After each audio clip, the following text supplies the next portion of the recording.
ಅದಕ್ಕೆ ಸಂಪೂರ್ಣವಾದಂಥ ಅದ್ಭುತವಾಗಿರುವಂಥ ಕಾನೂನು ಸ್ವರೂಪ ಸಂವಿಧಾನ ಮುಖಾಂತರ ಕೊಟ್ಟಿದ್ದಾರೆ. ಯಾರು ಅಲ್ಲಾಡಿಸಕ್ಕಾಗಲ್ಲ. ಸೂರ್ಯ ಚಂದ್ರ ಇರುವವರೆಗೂ ಅಂಬೇಡ್ಕರ್ ಹೆಸರು ಶಾಶ್ವತ.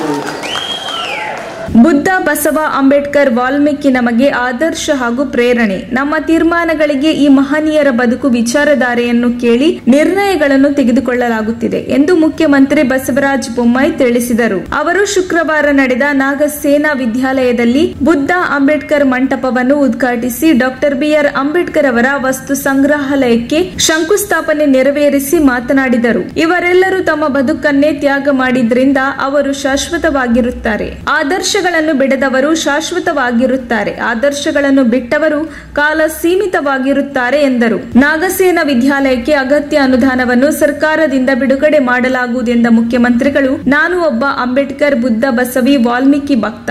ಅಂಬೇಡ್ಕರ್ ಅವರ ಇಚ್ಛೆಯಂತೆ ಸಂಸ್ಥೆ ಬೆಳೆದಿದೆ. ಮುಂದಿನ ವರ್ಷ ಪಿಯುಸಿ, ಅದರ ಮುಂದಿನ ವರ್ಷ ಪದವಿ ಕೋರ್ಸುಗಳು ಪ್ರಾರಂಭ ಮಾಡಬೇಕೆಂಬ ಷರತ್ತಿನ ಮೇಲೆ ಅನುದಾನ ಬಿಡುಗಡೆ ಮಾಡಲಾಗುವುದು ಎಂದರು. ಸರ್ಕಾರ ಎಸ್ಸಿ, ಎಸ್ಟಿ, ಟಿಎಸ್ಪಿ ಯೋಜನೆಯಡಿ 100 ಅಂಬೇಡ್ಕರ್ ಹಾಸ್ಟೆಲ್ಗಳನ್ನು ನಿರ್ಮಿಸಲು ತೀರ್ಮಾನ ಮಾಡಲಾಗಿದೆ. ಈ ಪೈಕಿ ಒಂದು ಹಾಸ್ಟೆಲ್ ಮತ್ತು ಅಂಬೇಡ್ಕರ್ ಅವರ ಜೀವನ ಚರಿತ್ರೆ ಬಿಂಬಿಸುವ ವಸ್ತು ಸಂಗ್ರಹಾಲಯ ನಿರ್ಮಿಸಲು ಅನುದಾನ ಒದಗಿಸುವುದಾಗಿ ಭರವಸೆ ನೀಡಿದರು. ಬಸವಣ್ಣ ಧರ್ಮಕ್ಕೆ ಅತ್ಯಂತ ಸೂಕ್ತ ವ್ಯಾಖ್ಯಾನವಾದ ದಯವೇ ಧರ್ಮದ ಮೂಲ ಎಂದು ವಿಶ್ವ ಮಾನವರಾದರು. ಅಂಬೇಡ್ಕರ್ ಅವರು ಜ್ಞಾನ, ಜಾಗೃತಿ, ಸಮಾನತೆ, ತ್ಯಾಗದ ಹಾಗೂ ಭಾರತ ದೇಶದ ಭವ್ಯ ಭವಿಷ್ಯವನ್ನು ಬರೆದ ಧೀಮಂತ ಎಂದರು. ಈ ಕಾರ್ಯಕ್ರಮದಲ್ಲಿ ಕೇಂದ್ರ ಸಾಮಾಜಿಕ ನ್ಯಾಯ ಮತ್ತು ಸಬಲೀಕರಣ ಸಚಿವ ರಾಮದಾಸ್ ಅಠಾವಳೆ, ನಾಗಸೇನಾ ವಿದ್ಯಾಲಯದ ಅಧ್ಯಕ್ಷ ಡಾಕ್ಟರ್ ಎಂ ವೆಂಕಟಸ್ವಾಮಿ ಮತ್ತಿತರರು ಉಪಸ್ಥಿತರಿದ್ದರು. ಬುದ್ಧ ಜಾಗೃತಿಯ ಪ್ರತೀಕ, ತ್ಯಾಗದ ಪ್ರತೀಕ, ಜ್ಞಾನದ ಪ್ರತೀಕ. ಮುಂದೆ ಇಡೀ ವಿಶ್ವಕ್ಕೆ ಅವನು ಕೊಟ್ಟಿರುವಂತಹ ಸಂದೇಶ ಅತ್ಯಂತ ಅಂತಃಕರಣವನ್ನು ಮನುಷ್ಯರಲ್ಲಿ ಹುಟ್ಟುವ ರೀತಿಯಲ್ಲಿ ಅವನ ಸಂದೇಶ ಇದೆ. ತನ್ನ ಜೀವನದ ಉದ್ದೇಶ ಆ ವ್ಯವಸ್ಥಿತವಾದಂಥ ಒಂದು ಪ್ರತೀತಿಗಳೇನಿತ್ತು ಅದರ ವಿರುದ್ಧ ಸಿಡಿದೆದ್ದು ಇವತ್ತು ಅವನು ಹೊಸ ಮನ್ವಂತರವನ್ನು ಹಾಡಿರುವುದು ಮತ್ತು ಸಮಾಜದಲ್ಲಿ ಸಮಾನತೆಯ ಪ್ರತೀಕ ಬಸವಣ್ಣ ಮತ್ತು ಧರ್ಮಕ್ಕೆ ಅತ್ಯಂತ ಸೂಕ್ತವಾದ ವ್ಯಾಖ್ಯಾನ ಕೊಟ್ಟಿರುವಂಥ ದಯವೇ ಧರ್ಮದ ಮೂಲ. ಕಾನ್ಸ್ಟಿಟ್ಯೂಷನ್ ಅನ್ನು ಬರೆಯದಿದ್ದರೆ, ಬೇರೆ ಯಾರೋ ಅದನ್ನು ಬರೆದಿದ್ದರೆ ಈ ಸಮಾಜದಲ್ಲಿ ಏನು ಇವತ್ತು ಶಾಂತಿ ಸೌಹಾರ್ದತೆ ಇದೆ ಅನ್ನೋದು, ಶಾಂತಿ ಸೌಹಾರ್ದತೆ ಇದ್ದರೆ ಮಾತ್ರ ಪ್ರಗತಿ ಮಾಡೋಕ್ಕೆ ಸಾಧ್ಯ. ಅದಕ್ಕೆ ಸಂಪೂರ್ಣವಾದಂಥ ಅದ್ಭುತವಾಗಿರುವಂಥ ಕಾನೂನು ಸ್ವರೂಪ ಸಂವಿಧಾನ ಮುಖಾಂತರ ಕೊಟ್ಟಿದ್ದಾರೆ. ಯಾರು ಅಲ್ಲಾಡಿಸಕ್ಕಾಗಲ್ಲ. ಸೂರ್ಯ ಚಂದ್ರ ಇರುವವರೆಗೂ ಅಂಬೇಡ್ಕರ್ ಹೆಸರು ಶಾಶ್ವತ. ಇದ್ರೆ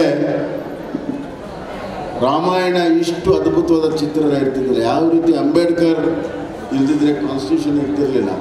ವಾಲ್ಮೀಕಿ ಇಲ್ದಿದ್ರೆ ಈ ಒಂದು ಸುಂದರವಾಗಿರುವಂಥ ಆದರ್ಶವಾಗಿರುವಂಥ ರಾಮಾಯಣ ಇರ್ತಿಲ್ಲ. ಮುಖ್ಯಮಂತ್ರಿಯಾಗಿ ಅಲ್ಲ, ನಾನೊಬ್ಬ ಅಂಬೇಡ್ಕರ್, ಬುದ್ಧ, ಬಸವ, ವಾಲ್ಮೀಕಿ ಭಕ್ತನಾಗಿ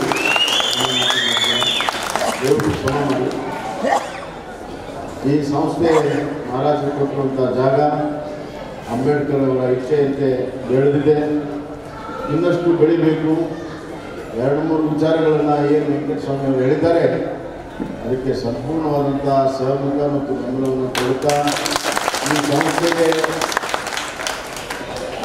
ಅದನ್ನು ಬೆಳೆಸೋದಕ್ಕೆ ಏನಷ್ಟು ಅನುದಾನ ಏನು ಬೇಕು ಅದನ್ನು ನಾನು ಖಂಡಿತವಾಗಿ ಮಾಡಿಕೊಡ್ತೇನೆ. ಒಂದೇ ಒಂದು ಕಂಡೀಷನ್ ಇದ್ದು, ಮುಂದಿನ ವರ್ಷ PUC ಪ್ರಾರಂಭ ಮಾಡಬೇಕು. ಅದ್ರ ಮುಂದಿನ ವರ್ಷ ಡಿಗ್ರಿ ಪ್ರಾರಂಭ ಮಾಡಿ.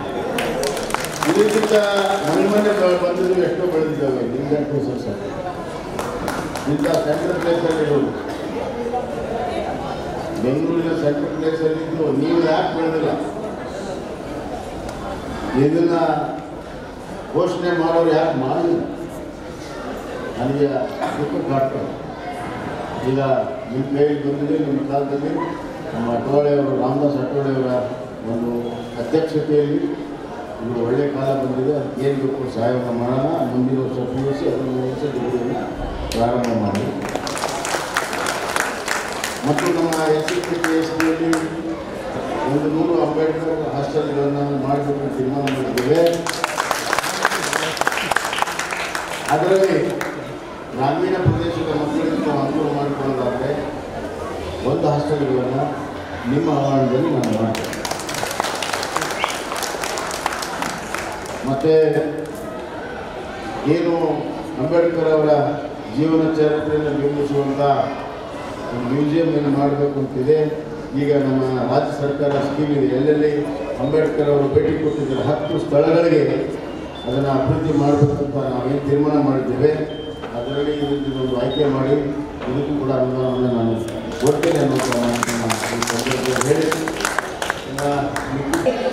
SC ST ಮೀಸಲಾತಿ ಹೋರಾಟ ದಶಕಗಳ ಕಾಲದ್ದು ನಾನೇ 40 ವರ್ಷಗಳಿಂದ ಹೋರಾಟ ಮಾಡ್ಕೊಂಡು ಬಂದಿದ್ದೀನಿ. ದಲಿತ ಮುಖಂಡರು, ಎಲ್ಲ ರಾಜ್ಯದ ದಲಿತ ಮುಖಂಡರು ಹೋರಾಟ ಮಾಡ್ಕೊಂಡು ಬಂದಿದ್ದೀವಿ. ಯಾವ ಮುಖ್ಯಮಂತ್ರಿನೂ ಮಾಡಲಿಲ್ಲ ಈ ದೊಡ್ಡ ಮನಸ್ಸನ್ನ. ಅದು ಬಸವರಾಜ ಬೊಮ್ಮಾಯಿ ಅವರಲ್ಲಿ ಒಂದು ರಕ್ತ ಇದೆ, ಅದು SR ಬೊಮ್ಮಾಯಿ ಅವರ ರಕ್ತ. ಆ ಕಾರಣಕ್ಕಾಗಿ ಜನಪರವಾಗಿರ್ತಕ್ಕಂಥ ಈ ಕಾರ್ಯಕ್ರಮವನ್ನ ಜಾರಿ ಮಾಡಿದ್ದಕ್ಕಾಗಿ SCಗೆ 15ರಿಂದ 17, STಗೆ 3ರಿಂದ 7 ಮೀಸಲಾತಿಯನ್ನ ಹೆಚ್ಚಿಸಿ ಇಡೀ ಭಾರತ ದೇಶದಲ್ಲಿ ಒಂದು ದೊಡ್ಡ ಕ್ರಾಂತಿಯನ್ನೇ ಮಾಡಿದ್ದಾರೆ ಅಂತೇಳಿ ನಾನು ಬಸವರಾಜ ಬೊಮ್ಮಾಯಿ ಅವರಿಗೆ ನಿಮ್ಮೆಲ್ಲರ ಪರವಾಗಿ ಅಭಿನಂದನೆ ಹೇಳ್ತೀನಿ. चढ़ा दूंगा बम्बई जी के सिर पर ताज, मैं चढ़ा दूंगा बम्बई जी के सिर पर ताज, इसीलिए मैं बेंगलोर में आया हूँ।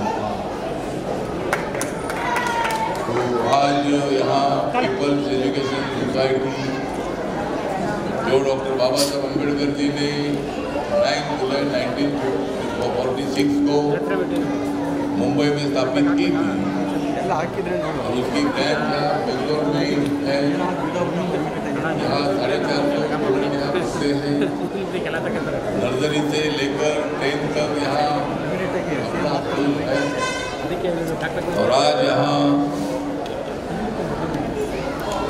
मतलब बाबा साहब अम्बेडकर जी के स्टैचू के पास अशोक स्तंभ और जो मंडप का उद्घाटन, बुद्ध मंडप का उद्घाटन माननीय मुख्यमंत्री